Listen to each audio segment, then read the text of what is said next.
할렐루야. 한 주간도 잘 지내고 계신가요? 오늘은 우리 룻기서 지금 계속 공부하고 있는데요.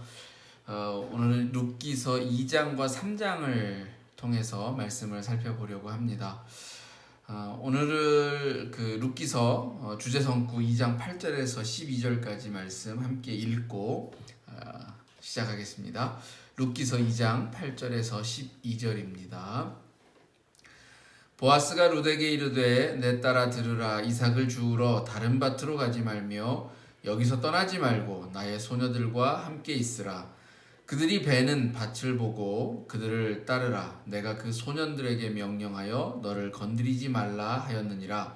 목이 마르거든 그릇에 가서 소년들이 길어온 것을 마실지니라 하는지라. 룻이 엎드려 얼굴을 땅에 대고 절하며 그에게 이르되 나는 이방 여인이거늘 당신이 어찌하여 내게 은혜를 베푸시며 나를 돌보시나이까 하니 보아스가 그에게 대답하여 이르되 내 남편이 죽은 후로 내가 시어머니에게 행한 모든 것과 내 부모와 고국을 떠나 전에 알지 못하던 백성에게로 온 일이 내게 분명히 알려졌느니라. 여호와께서 내가 행한 일에 보답하시기를 원하며 이스라엘의 하나님 여호와께서 그의 날개 아래에 보호를 받으러 온 내게 온전한 상 주시기를 원하노라 하는지라. 아멘. 룻기서 2장은 룻과 이 보아스의 만남을 소개합니다. 베들레헴에 도착한 룻은 이 밭에 떨어진 이삭을 줍죠. 왜냐하면 이제 기업 물을 땅이 없죠. 이미 그 땅을 포기하고 모압 땅으로 간 그 엘리멜렉과 나오미의 가정으로 인하여서 사실 이제 땅이 없는, 그리고 농사를 당연히 짓지 아니하였고 못하였기 때문에 소출이 없었으니까 당장 먹고 살려고 하면 남의 밭에 가서라도 이삭을 주어서 연명을 해야 했었죠. 그런데 구약에서 이 밭에 떨어진 이삭을 줍는 이 행위는 나그네와 과부와 같이 가난한 사람들에게 주어진 일종의 권리였다. 네, 사실 이 점에 좀 주목을 해 보아야 합니다. 조금 이따가 말씀을 좀 더 이 부분을 드리도록 하겠습니다. 이렇게 이제 그 밭에 떨어진 이삭을 줍는 중에 우연히 보아스라고 하는 사람에게 속한 밭에 이르게 되는데, 이 보아스는 룻에게 은혜를 베풀고 그러면서 다른 밭으로 가지 말고 이 자신의 밭에서 마음껏 이삭을 주울 수 있도록 그렇게 배려를 해 주었습니다. 뿐만 아니라 보아스는 룻과 함께 식사를 하기도 하였고, 또 자신의 그 하인들에게 명령하여서 그 목이 마를 때는 물을 먹을 수 있도록, 또 룻이 이 곡식 단 사이에서 뭐 이삭을 주려면 아무래도 좀 여러 가지로 이제 노동이 많이 들어가니까 곡식 단 사이에 뭐 이렇게 곡식 단을 쌓다 보면 자연스럽게 떨어지는 것들이 많을 테니까 거기에는 훨씬 더 많은 이삭을 주울 수가 있었던 거죠.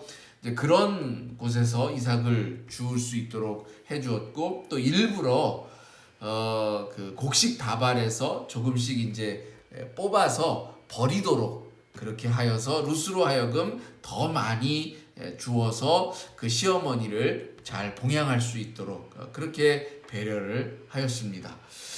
일종의 이제 그 보아스가 베풀고 있는 은혜라고 여길 수가 있는데요.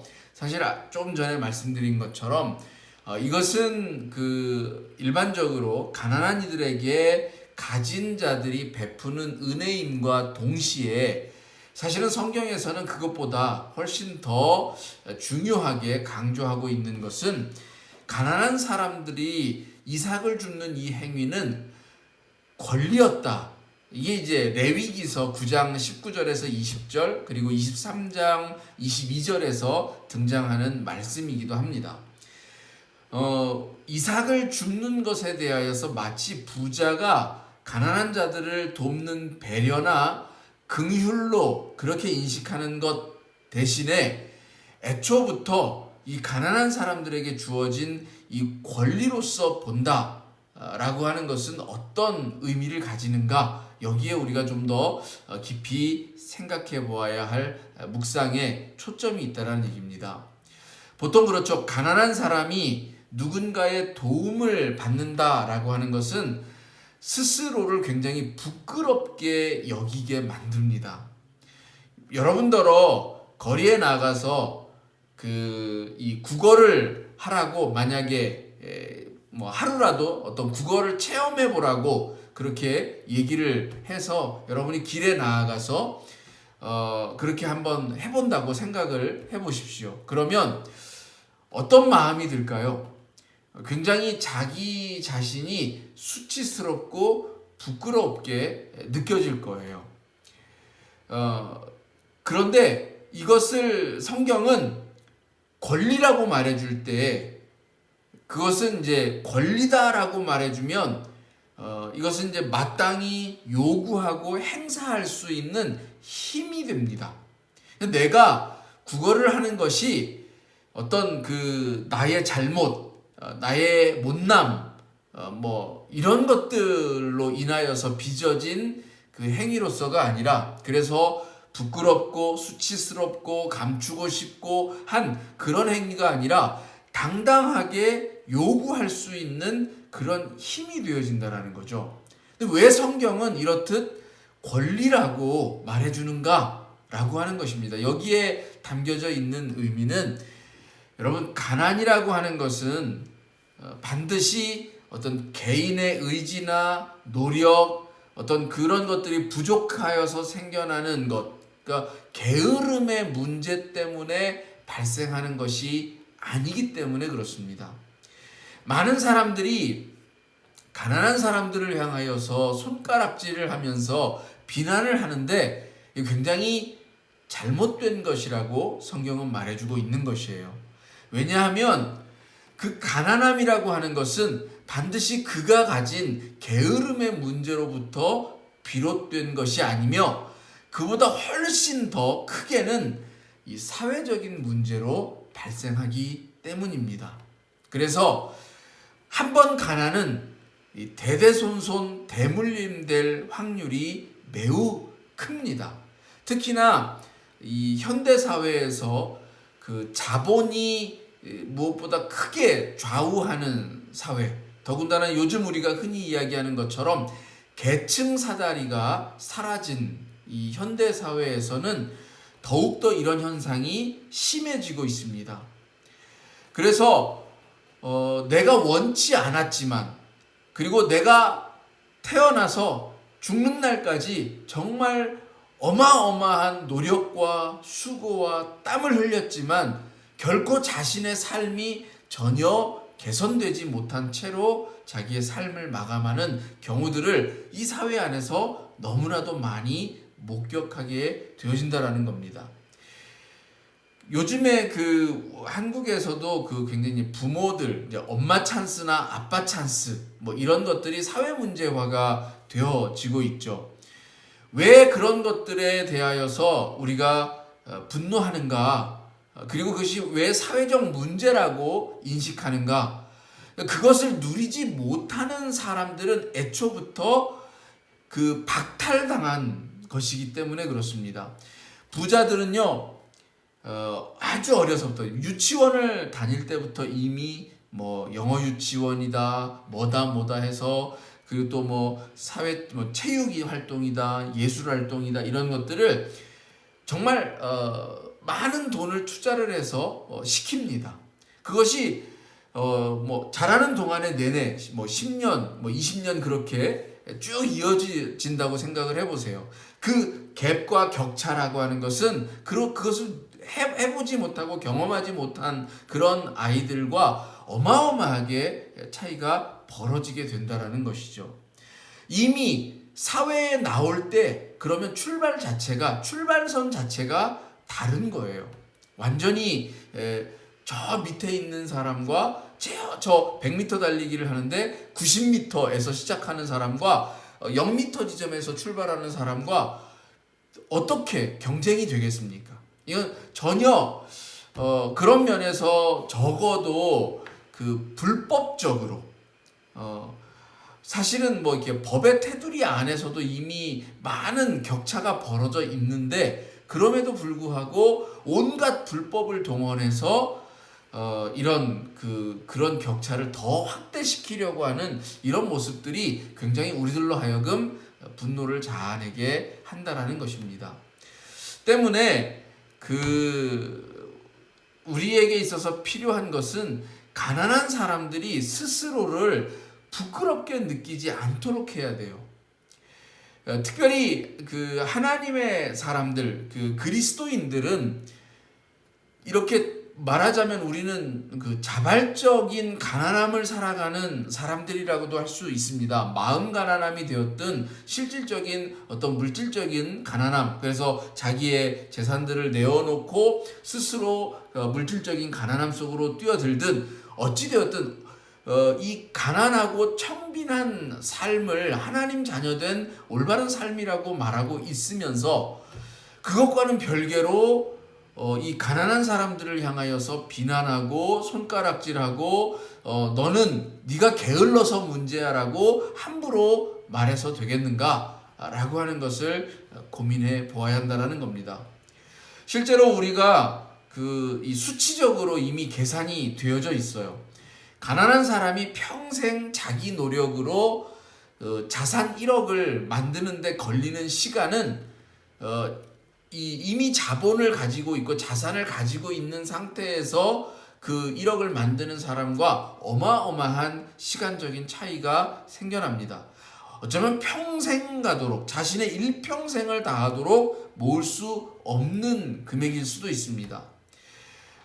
실제로 한 푼도 안 쓰고 정말 한 푼도 안 쓰고 40년, 50년을 모아야 집을 살 수 있는 것, 이것이 이 가난한 서민들의 일반적인 보편적인 삶이라고 하는 것입니다. 그렇기 때문에 이 가난한 사람이라고 해서 비난의 대상이 되어져야 할 것이 아니라 그들은 자기가 원해서 그렇게 되어진 것이 아니라 사회적으로 그렇게 되어져 버린 그런 상태에 대하여 스스로를 부끄러워해야 할 이유가 없고 오히려 사회에 좀 더 당당하게 자기의 권리, 나의 생명의 존엄성에 대한, 그래서 나도 가난하더라도 행복을 추구할 수 있는 권리가 있음에 대한 것들을 주장할 수 있어야 되고 그런 사회적인 분위기를 만들어야 한다. 그래서 이 가난한 사람을 돌보는 것은 사회적 의무이고 가난한 사람이 도움을 구하는 것은 부끄러운 일이 아니라 오히려 나를 돌보아 달라라고 그렇게 요구할 수 있는 권리가 되도록 해야 한다라는 것이 이 성경의 메시지라고 하는 것입니다. 여러분, 이런 차원에서 보면 이 기독교의 그 삶이라고 하는 건 결코 만만치가 않습니다. 그렇죠? 뭐 이쯤에서 한번 고민해 보시라고 하는 질문을 드리고 다음으로 넘어가겠습니다. 룻기서 3장, 이제 2장을 지나서 3장에 이르면 보아스를 만났다라고 하는 이 룻의 이야기를 듣고서 나오미가 룻에게 특별한 조언을 줍니다. 보아스는 이 나오미의 남편인 엘리멜렉의 친족이었습니다.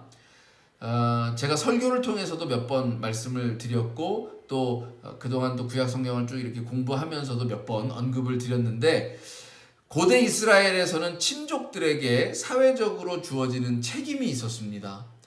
그게 무엇인가 하면 가까운 친족들에게는 다른 친족이 잃어버린 기업의 땅을 되찾아 주어야 하는 그런 책임이 있었고 또 결혼한 여인이 자녀가 없이 남편을 잃었을 경우에는 가장 가까운 형제가 그 여인에게 장가들어서 자녀를 낳아서 그 가정의 대를 이어주도록 하는 의무가 있었다라는 것입니다. 이 같은 제도를 고엘제도 혹은 계대 결혼법이라고 한다라고 말씀을 드렸습니다. 바로 이 보아스가 그런 친족 중에 하나였다라는 거죠. 그래서 그 룻을 좀 돌볼 사람이 생기기를 간절히 열망했던 시어머니 나오미는 이 친족인 보아스에게 룻이 좀 더 적극적으로 다가설 것을 권고하고 주문을 합니다. 그것 역시도 권리예요. 이것은 권리입니다. 요즘 우리의 이제 풍습이나 이런 관습, 현대 사회의 관습하고는 사실 맞지 않죠. 내가 뭐 남편을 잃었다고 해서 나의 형제에게 그 나와 결혼해 줄 것을 요구한다라고 하는 것은 이제 요즘 현실에서는 받아들이지 않지만, 그러나 거기에 담겨 있는 정신, 그 의미를 우리는 그것만큼은 잃어버려서는 안 된다라는 거죠. 성경이 그 시대에 그 문화 속에 주어졌던 그 이 특별한 이 관습은 나름의 의미가 있었고, 거기에 담겨 있는 그 의미는 우리 오늘날에 그대로 계승을 해도 괜찮다라고 하는 것이죠. 그의 의미가 무엇인가? 결국 내 주변에 가장 가까운 나의 친족이나 이웃이 가난함 속에서 그렇게 절망한 상태로 버려진 듯이 사회 속에 있기를 바라지 않고, 그들을 어떻게든 함께 더불어서 살 수 있는 이 삶의 공간으로 초대하고 끌어들이라고 하는 의미입니다. 예전에 그 경주에 가면 경주 최씨라고 하는 유명한 가문이 있죠. 아주 대대손손 아주 그냥 큰 부자였던데, 큰 부자이면서도 굉장히 많은 많은 사람들에게 좀 이렇게 귀감이 되었던, 그 이유는 그 사람들, 그 가문에 아주 독특한 그 가훈이 있는데, 그 중에 하나가 바로 사방백리에 굶어 죽는 사람이 없도록 한다. 이게 이제 하나의 가훈이었기 때문입니다. 그만큼 자기 자신만의 어떤 그 치부를 목적으로 하는 것이 아니라 주변에 어려운 사람이 없도록 함께 더불어서 살아가는 삶에 대하여서 인식하고 있었다라고 하는 것, 그것을 말해요. 성경이 이야기하는 바가 그거예요. 너가 잘 산다라고 해서 그것으로 만족하지 말라라는 거죠. 주변에 안타까운 그런 어려움을 겪고 있는 사람을 보면 가장 가까운 그 사람이 그를 그냥 내버려 두지 말라라고 하는 것입니다. 이것이 하나의 권리로서 주장할 수 있는 거예요. 그러니까 시어머니 그 나오미가 룻에게 권고하는 겁니다. 찾아가라. 그리고 너에게 주어져 있는 그 권리를 당당하게 요구하라라고 하는 것이죠. 그래서 이 시어머니의 조언을 따라서 알곡을 키질한 후에 그 타작마당에서 잠이 들었던 보아스의 잠자리를 룻이 찾아갑니다. 이게 성경을 볼 때 그렇죠. 야, 이게 젊은 처녀가 이제 얼마 남편 잃은 지 얼마 안 된 젊은 처녀, 그 젊은 이제 과부죠. 처녀가 아니라 죄송합니다. 과부가 나이 많은 이 보아스에게 들어가서 잠자리에 들어간다. 사실 상식적으로는 오늘날의 상식으로는 이해되지는 않습니다. 그러나 그 당시에 이 하나의 권리로서 자신의 가정, 그러니까 말하자면 지금 엘리멜렉의 가문을 이어가기 위한 하나의 권리를 주장하는 거예요. 그것이 그 당시에 하나의 사회적인 문화였고 의미였다라는 거죠. 그러니까 이것은 그 룻이 이렇게 행한 것은 나오미 가정에 기업 물을 자가 바로 이 보아스, 친족 중에 하나인 보아스가 해당되었기 때문이었고, 그리고 룻이 무엇보다 이 엘리멜렉, 자기가 시집간 이 가정, 그 엘리멜렉과 나오미의 가정을 사랑했기 때문이다라고 말할 수 있는 겁니다. 그래서 이 보아스는 이 룻이 이방 여인임에도 불구하고 이 모세의 율법을 충실하게 계승하고 있는 그런 모습을 보면서 그 행동을 칭찬합니다. 그리고 이제 자기보다 더 가까운 친족에게 물어본 후에 그가 이제 거부를 하니까, 그가 이제 기업 물으지 않겠다고 하니까 자기가 기업을 물러주겠다라고 해서 이 엘리멜렉의 기업을 찾아주는 겁니다. 이런 것들을 우리가 보면서 기독교의 정신이라고 하는 것, 이것에 대해서 한 번쯤 생각할 수 있는 시간이 되었기를 바라봅니다. 질문을 드리겠습니다. 자, 보아스는 룻에게 많은 호의를 베풀었습니다. 그러면 우리는 이 세상을 살면서 어떤 호의를 받고 또 어떤 은혜를 베풀었는가 라고 하는 것을 생각해 보기를 원합니다. 그렇죠. 사람은 무조건 받기만 하지도 않고 무조건 주기만 하지도 않습니다. 우리가 살아가는 이 삶을 들여다보면 언제나 받는 것이 있고 주는 것이 있고 그래요. 주고받음을 통해서 우리는 관계를 만들어가고 그 관계를 통해서 우리는 삶이라고 하는 것을 생생하게 깨워갑니다. 그러면 사실 이제 이게 균형이 좀 잘 맞아야 되는데요. 그렇지 못할 때가 있죠. 자꾸만 나는 퍼주는 것만 같아서 내 고가는 비어가고 그래서 좀 속상할 때도 있는 것 같고 그렇다고 또 내가 너무 받기만 또 하다 보면 한편으로는 그게 이것도 사실은 삶의 온전한 그런 모습이 되어지지는 않습니다. 그러다 보니까 우리는 좀 이런 것들에 있어서 좀 균형을 이룰 필요가 있는데 어떻습니까? 잘 균형을 이루고 계신가요? 아니면 적어도 그런 내가 뭐 더 많이 퍼주더라도 이 퍼주는 것 자체가 기쁨이고 보람이고 나에게 이 퍼주는 것을 통해서 더 채워지는 내적인 또 영적인 충만함이 있고 그것으로 충분히 만족할 수 있다면 그것은 정말 아주 권하고 싶고 또 우리가 살아야 할 진정한 삶의 모습이 아닐까. 사실 예수님이 우리에게 하나님이 우리에게 보여주신 그것이죠. 어떤 것 하나 우리에게 바라시는 바가 없이 온전히 다 퍼주시고 거기에서 오는 더 큰 기쁨과 충만함을 충만하게 어떤 그런 만족감을 누리는 어떤 그런 것들을 통해서 우리는 좀 배울 점이 또 있지 않나 그렇게 생각을 해봅니다. 어쨌든 균형을 이루는 것도 좋고 또 그런 균형이라고 하는 것이 꼭 이렇게 물질 대 물질로만 이루어지는 것이 아니라 어떤 가치적인 것으로 또 영적인 것으로 이런 것으로도 채워질 수 있음에 대하여서도 한번 생각해 볼 수 있기를 원합니다. 두 번째 질문은 2장에서 다룬 이제 주제에 관련지어서 이 가난한 자들은 그것이 부끄러움이 아니라 오히려 권리다 이렇게 말씀을 드렸는데 뭐 가끔 우리가 이제 그런 사람들을 만나죠. 너무 떳떳하게 구걸을 하는 사람들.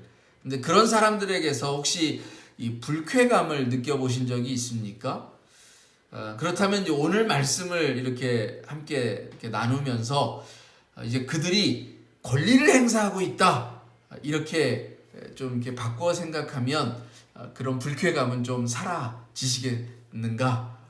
라고 하는 질문을 드려보고 싶습니다. 다음에 혹시 길을 가다가라도 누군가가 그렇게 당당하게 요구를 할 때에 어떤 불쾌감보다는 그래 이 사람들이 요구할 수 있는 것이지 라고 생각하실 수 있을까? 또 우리 그런 마음으로 이렇게 좀 변화하여 갈 수 있을까에 대한 그런 질문을 드려봅니다. 뭐 그런 마음이 그런 마음을 가져라 뭐 이런 차원에서가 아니라요.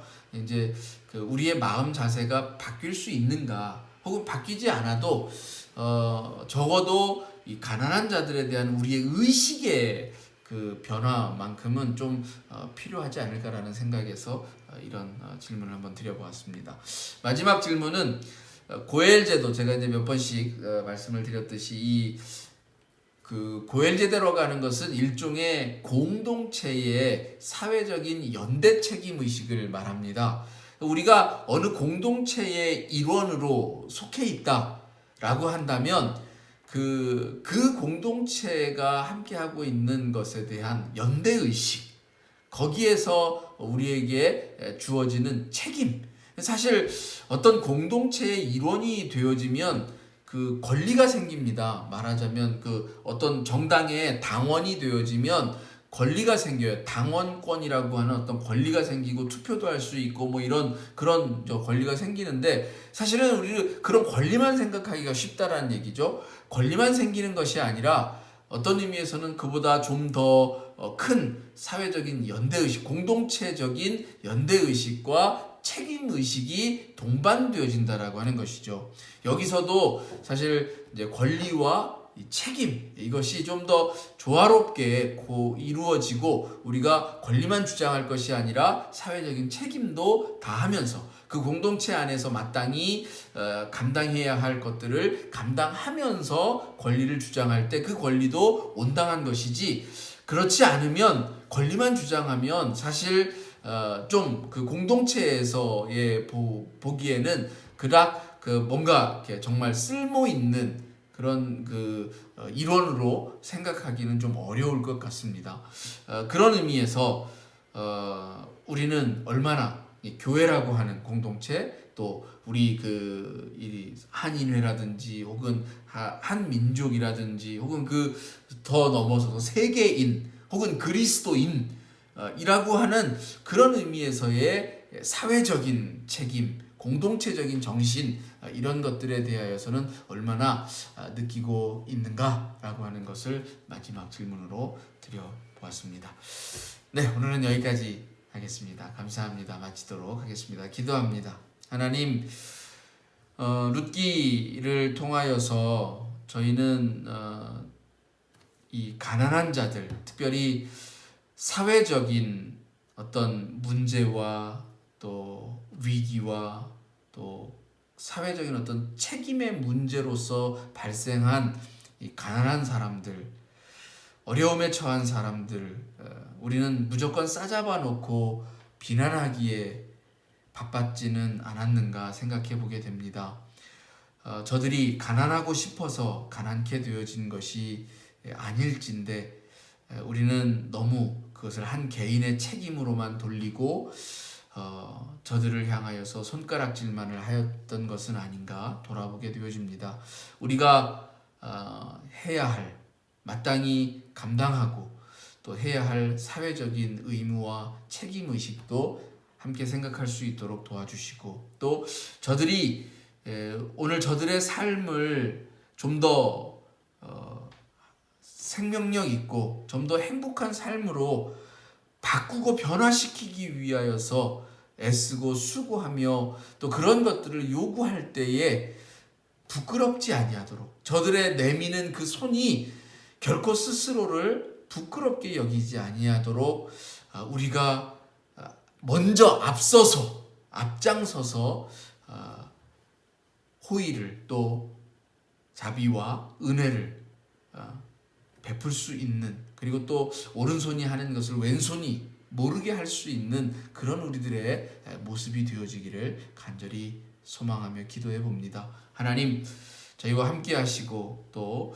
하나님 안에서 그리스도인으로서 교회의 일원으로서 또 하나님 나라의 백성으로서 해야 할 우리의 공동체적인 그런 책임과 또 의무들을 함께 고민하고 기도하는 저희들 되어지기를 원합니다. 감사합니다. 예수님의 이름으로 기도드립니다. 아멘.